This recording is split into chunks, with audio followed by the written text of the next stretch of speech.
Salam əziz tamaşaçılar, sizləri 369 TV-nin efirində yenidən xoş gördük. Bugün sizinlə biraz fərqli söhbət edəcəyik. Sizlərə böyük oyun barədə danışacağım.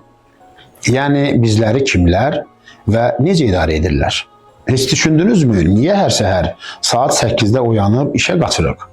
Niyə cibimizdəki o rəngli kağız parçaları üçün ömrümüzü xərcləyirik? Və ən əsası, niyə ömrümüzün ən gözəl 15-20 ilini part arxasında, təhsildə keçiririk? Sanki hamımız bir oyunun içindəyik, amma bu oyunun qaydalarını biz yazmamışıq. Gəlin bugün bu sistemin pərdə arxasına baxaq. Elmi faktlarla, amma hamımızın başa düşəcəyi dildə.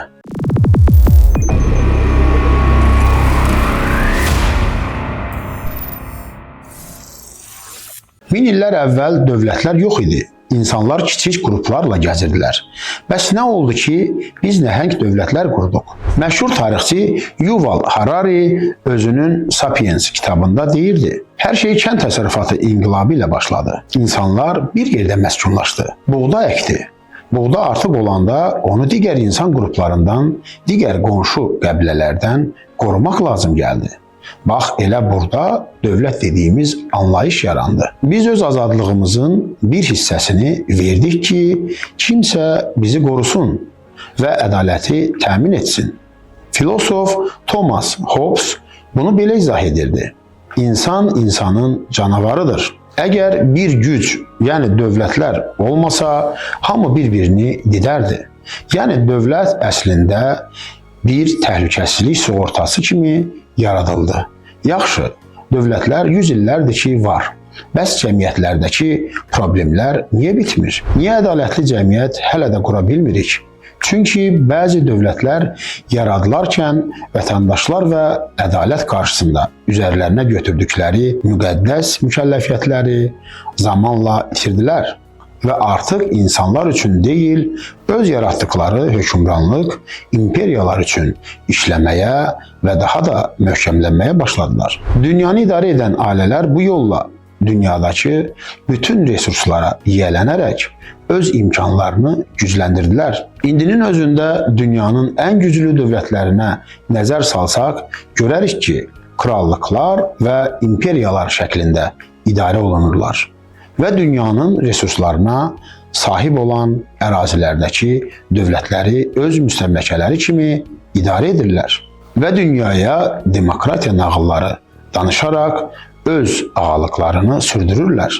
İnkişaf etdikcə insanları bütün sahələrdə asılı saxlamağa və onların üzərindəki hökmranlığı əbədiləşdirmək üçün vasitələr yaradırlar. Təhsil, iqtisadiyyat və sosial həyat kimi sahələr insanların həyatlarının əhəmiyyətli hissələrinə çevrildi və onların əslində öncədən düşünülmüş bürokratiyanın bir oyunu olduğunu bilmədilər. Dünyanı idarə edənlər və bu sistemin qulluqçuları adi kağız parçasına dəyər verərək insanları o dəyərsiz kağıza görə aylarca çalışdırırlar. Yaxşı, dövlətlər var oldu. Bəs pul hardan çıxdı? Axı zərurət nə idi? Hamı elə bilir ki, əvvəl barter, yəni dəyiş-düyüş olmuşdur. Sonra pul yaranıb. Amma antropoloji araşdırmalar, xüsusən də David Graeber'in Borc, ilk 5000 il əsəri göstərir ki, bu belə olmayıb. Pul əslində bir etibar məsələsidir. Qədimdə dövlətlər ordunu saxlamaq üçün əskərlərə maaş verməli idilər. Amma əskərlər gedib kəndlilərdən çörək alanda, kəndli ona çörəyi niyə versin? Burada dövlət ortaya çıxaraq metal parçasını, yəni sikkələri dövriyyəyə buraxmağa başladı və vergiləri verəndə ancaq bu sikkə ilə qəbul edəcəyini bildirmişdi. Beləliklə, dövlət bizi o kağız və ya metal parçasına ehtiyac duymağa, onlardan asılı olmağa məcbur etdi. Pul sadəcə cibimizdəki kağız deyil, dövlətin bizə verdiyi mənə borclusan və ya mən sənə borcluyam sənədidir. İndi gələk ən maraqlı yerə. Niyə biz 11 il məktəb 4-5 il universitet, 2 il magistratura, 3-4 il fəlsəfə doktoru, 4-5 il elmlər doktorluğu oxumalıyıq. Həqiqətənmi kvant fizikasını və ya integralı hamımız işdə və yaxud da məişətdə istifadə edirik? Təbii ki, xeyr. Dünyadakı bütün ixtisas və peşələri ayrı-ayrılıqda tam öyrənmək və akademik səviyyədə mənimsəmək üçün insanlara sadəcə 4-5 il lazımdır ki, bu peşələrə tam mütəxəssis kimi yiyələnsinlər. Bu mümkündürsə, niyə bunun üçün insanlar 20-30 illərini itirirlər? Bu sual heç sizi düşündürürmü? Çünki sistem elə qurulub ki, insanların nə düşündüklərini, nə düşünə biləcəklərini, eləcə də nələri yeyə biləcəklərini, nələri edə biləcəklərini və nəhayətində bütün bioloji və psixoloji cəhətlərini öncədən ehtimallar nəzəriyyəsi ilə tam zəmanət altına alaraq, gələcəkdə sistemə yönəlik hər hansısa bir təhlükəni öncədən hesablamış olurlar. Yəni, dolayısıyla biz insanlar sistemə qarşı çıxa bilmərik. Bu hazırda mümkün deyil. Ancaq onun qaydalarını rədd edə bilərik. Bu da öz növbəsində sistemin aktuallığını zamanla sarsa və yeni quruluşa zərurət yarada bilər. Sistemdən çıxmaq üçün gərək təhsil sistemini, qidalanma prinsiplərini, sənədləşmə işlərini tam olaraq rədd edəsən. Bu, hazırki cəmiyyətimiz və ailə quruluşumuz üçün bir son və bir xaos ola bilər. Bu riskə kimsələr getməz.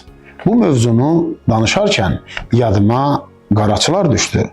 Sistemə qarşı çıxan toplumlardan bir misal gətirməyimi istəsəniz, mən bir çox qaraçıları misal gətirərdim. Çoxlarının sənədləri və qeydiyyatları yoxdur. Onlar yaşadıkları ölkələrdə müvəqqəti qeydiyyatlara düşərək şəxsiyyət vəsiqəsi olmadan yaşayırlar. Onların sərhəd və dövlət anlayışları və öhdəlikləri yoxdur. İstədikləri ölkələrə qanunsuz keçid edərək səyyar yaşayır və orada istədikləri qaydada maddiyyatlarını təmin edirlər və dövlətlərin heç bir qaydalarına tam olaraq riayət etmirlər. Bu toplum qismən də olsa sistemdən xaric öz varlıqlarını sürdürürlər. İndi isə qaydaq təhsilə. Sistem qaraçıları hədəfə almır. Çünki onların hər hansısa bir resurslara sahib torpaqları yoxdur. Onlar bütün dünya ərazilərində yaşayaraq öz həyatlarını torpaq iddiası olmadan sürdürürlər. Məhz buna görə də onlar nə dövlətlərin, nə də ki, sistemi quranların hədəfində deyillər. Müasir təhsil sistemi 19-cu əsrdə Prusiyada, yəni indiki Almaniyada yaranmışdır. Bəs məqsəd nə idi? Ağıllı insanlar yetişdirmək? Təbii ki, xeyr. Məqsəd itaətkar, işçi və əsgər yetişdirmək idi.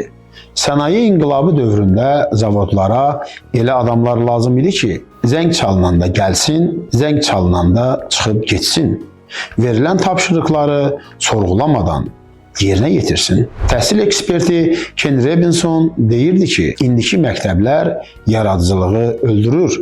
Çünki sistemə dahi yox, çərçivədə qalan insan lazımdır. İnsanların zamanlarının yarısını ona görə təhsildə keçirirlər ki, sistemin, cəmiyyətin, dövlətlərin və dünyanın idarəçiliyində yer almaq üçün vaxtları yetərli olmasın və iqtisadiyyata uyğunlaşaraq yaşasınlar. Yəni, bizə necə düşünməyi deyil, necə işləməyi və necə itaətkar olmağı öyrədirlər. Dostlar, bütün bunlar o demək deyil ki, dövlətlər pisdir, pul lənətlidir və ya oxumaq mənasızdır. Xeyr, sadəcə bilməliyik ki, bizlər kimik və bizləri necə idarə edirlər. Bunu bilmək insana azad düşüncə bəxş edir və özünü reallaşdırmaq üçün bir fürsət verir. Sistemdən tam çıxa bilməsək də onun necə işlədiyini bilmək bizə yetərlidir ki, onun qulu deyil, sahibi ola bilək. Ömrünüzü sadəcə o rəngli kağızlar üçün xərcləməyin. Çünki sistem sizi daim əvəz edə bilər. Ancaq siz özünüzü heç vaxt əvəz edə bilməyəcəksiniz. Və sonda bu kimi verilişlərin çox olmasını istəyirsinizsə, kanalımıza abunə olmağı və bu mövzuda fikirlərinizi aşağıda yazmağı unutmayın. Növbəti videolarda görüşənədək.